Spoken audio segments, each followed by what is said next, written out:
2, 3, 4. Run up your engines!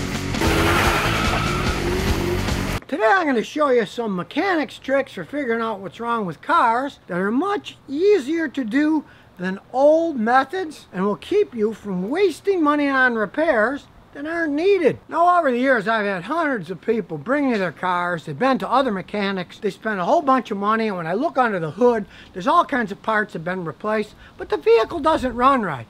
So I'm going to show you some tricks on how to test them right in the first place and not just buy expensive parts on a whim that don't fix your car. Now, the first thing to understand about internal combustion engines is they're basically air pumps. They suck air in, they burn gasoline, they throw exhaust gas out, they're pumping air. And to do that right, they have to have the correct compression inside the engine. The piston rings on the pistons, they seal the engine so it's tight. And on the top side, the valves have to seat right against the head or you'll lose compression. And if you lose compression, the car's not going to run right. With a car that might have a problem people can't figure out, start with the basics. See what the compression is. Because if the compression is bad in one or more cylinders, you're wasting your money trying to fix other things. You realize it's an engine problem that's the root of it all, not a sensor or an alternator or something. Now, in the old days, a compression test was easy. You just take out a spark plug, your spark plug socket and ratchet, take it out. A lot of screwing to get them out, but then they come out. It's best to have a magnetic one too. It's got a magnet in it, so it holds it in place and won't fall out. Then you get a compression gauge and hook it up. In this case, just like an airline, it's got a little clip. And in the case, you take out the one that's your spark plug, which is this one. And if you're confused, get your old spark plug, match it up. You see the threads match here, so it's going to screw in. This will kind of stick, so get some WD-40, spray it on the threads in the O-ring, then screw it in. Simply screws in.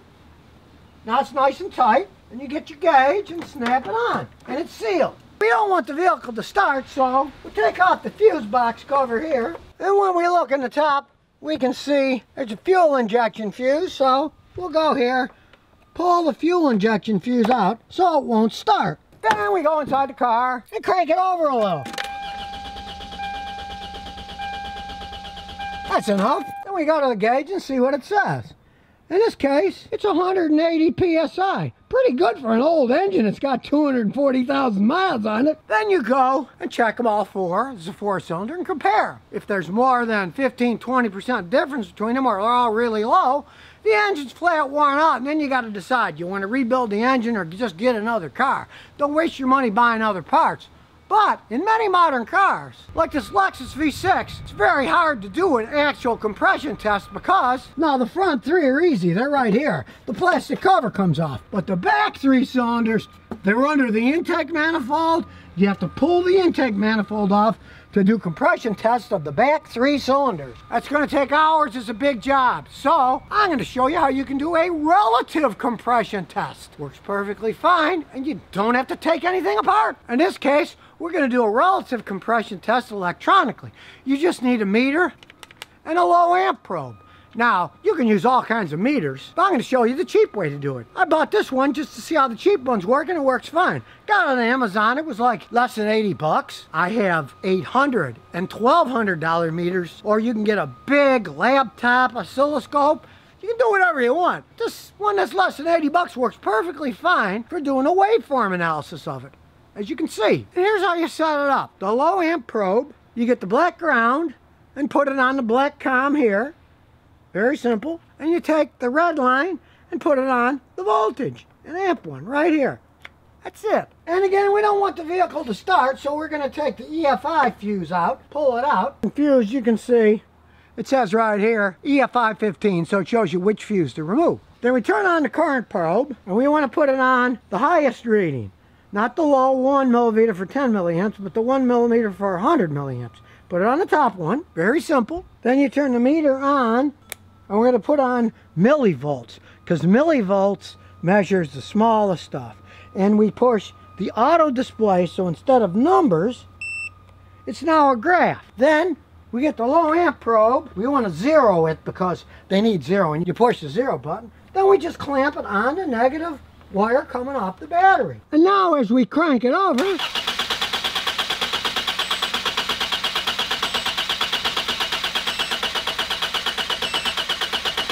you can see the wave patterns. You gotta let it warm up a little. It's a 4-cylinder engine, as you can see. The patterns are pretty much perfect. They're all pretty much the same lengths. What this test does is show how much energy it takes to spin the engine for each cylinder. As the starter spins, the engine strains against it. If you have one cylinder that dropped out that's got low pressure, you'll see, in this it's a 4-cylinder, you'd see 3 lines that were normal, and then one line that'd be real short. And it would go long, long, long, short. Then you know you got a compression problem in this vehicle. Since the fuel injection system is disabled, the only thing that's happening is the engine is pumping air. If it takes a lot less to pump one of those, the power usage is going to go down. So the oscilloscope will show you got power, power, power, and then low power, meaning one of the cylinders is bad. You can go even further and get a fancy oscilloscope to have a trigger, set it up on the number 1, and then you'd know exactly which cylinder is bad. If you know a cylinder's bad, then you decide maybe you're going to get rid of that car. Or if you're looking at a used car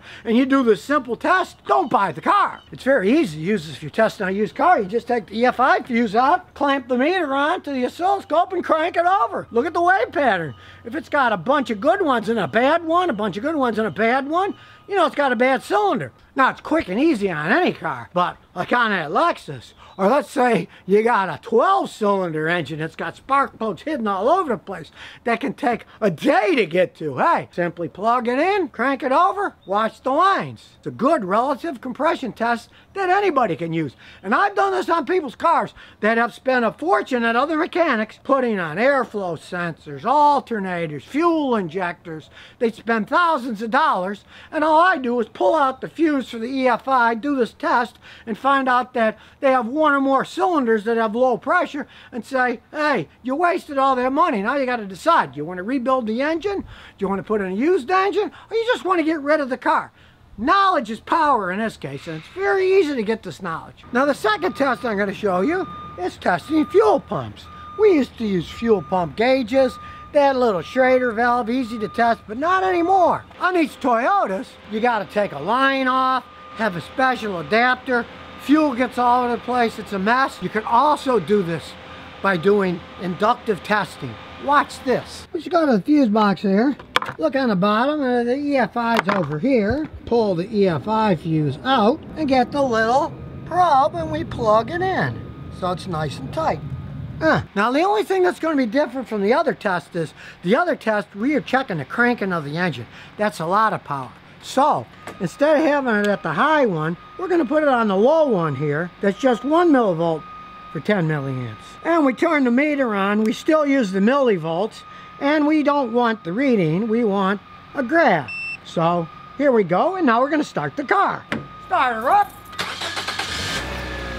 And here's the pattern. It's a pretty consistent pattern. We can hold it, and well, I went too fast. There. You can see it's a pretty consistent pattern.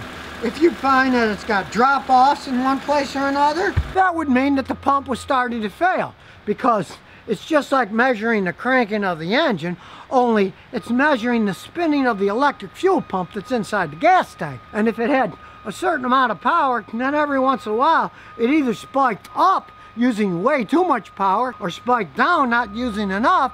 You know, that it either had a short to power or a short to ground if the pump was wearing out. Now, Toyotas aren't that bad to change the fuel pump and that. You take the back seat out, there's a little access panel, you take it out and replace it. But they're very expensive pumps. You don't want to guess with it.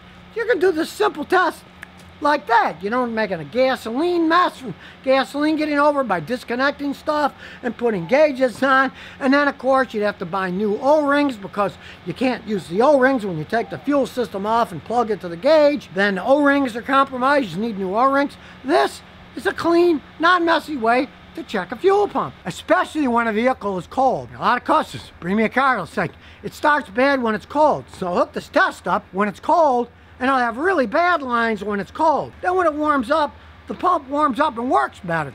But since it doesn't when it's cold, and I test it when it's cold, I can see, aha, the pump is starting to wear out when it's cold. A lot of machines, when they're cold, they're harder to work, and they warm up, they work better. It shows you the pump's on its way out, and you know Change it sooner than later. Very important tests on your car to see if your engine's worn out, to see if your fuel pump is wearing out by using one of these digital graphene meters. And since it's Mechanic Monday, I'm going to give away one of these things. To have a chance to win, just place a clean, non-offensive comment on the YouTube comments below, and a winner will be chosen randomly by computers to get one of these cool digital graphene meters for working on their car, or maybe even their neighbor's car.